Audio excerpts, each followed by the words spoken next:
కార్మిక చట్టాలు చాలా పవర్ఫుల్గా ఉన్నాయి, ఇప్పటికి కూడా ఉంటాయి. అది ఏంటంటే ఫిజికల్గా వర్క్ చేసే కంపెనీలలో ఆ కంపెనీలు కార్మిక చట్టాలకు అనుగుణంగా రిజిస్టర్ అయ్యి ఉంటే మనకు ఆ హక్కులు ఉంటాయి. మనల్ని తీసేయాలంటే 2 నెలల జీతం ఇవ్వాలా, లేకపోతే కనుక ఇంతని చెప్పి పరిహారం ఇవ్వాలా, ఇట్లాంటివన్నీ ఉంటాయి.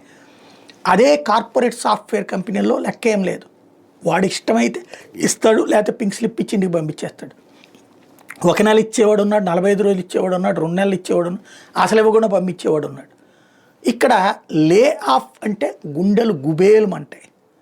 అంటే నా దగ్గర ఇంతమందిని తీసేద్దాం అనుకుంటున్నా జీతాలు ఇవ్వలేక అని చెప్పేసి ఓ స్లిప్ ఇచ్చేసి ఆ తర్వాతన రిలీవింగ్ లెటర్లు ఇచ్చేస్తారు. అయితే ఇక్కడే సమస్య ఏమి ఎదురవుతుందంటే దాంట్లో ఎవరైనా గనక అదేంటి అని అడిగారంటే వాళ్ళ క్యారెక్టర్ అసాసినేషన్ చేస్తూ వాళ్ళ యొక్క దీంట్లో పెడుతున్నారు.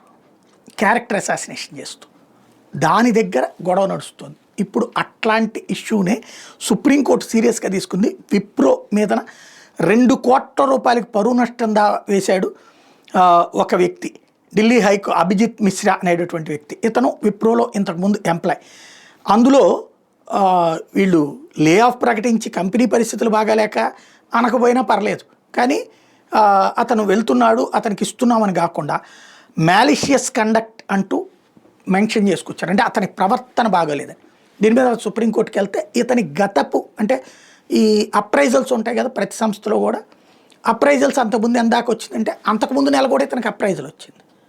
మరి అట్లాంటి వ్యక్తి 1 నెలలో తిరిగేటప్పటికి ఎట్లా మారిపోతుందయ్యా, మీరు ఇలాంటి నాటకాలు ఆడుతున్నారా, అలా క్యారెక్టర్ అసాసినేషన్ చేస్తున్నారా అంటూ 2 లక్షల రూపాయలు పెనాల్టీ వేసింది విప్రోకి. వాస్తవంగా అతనికి 2 కోట్లు డబ్బులు ఇప్పించి ఉంటే రెండోసారి ఇట్లాంటి ఎదవ పనులు చేయడానికి వెనకాడతారు.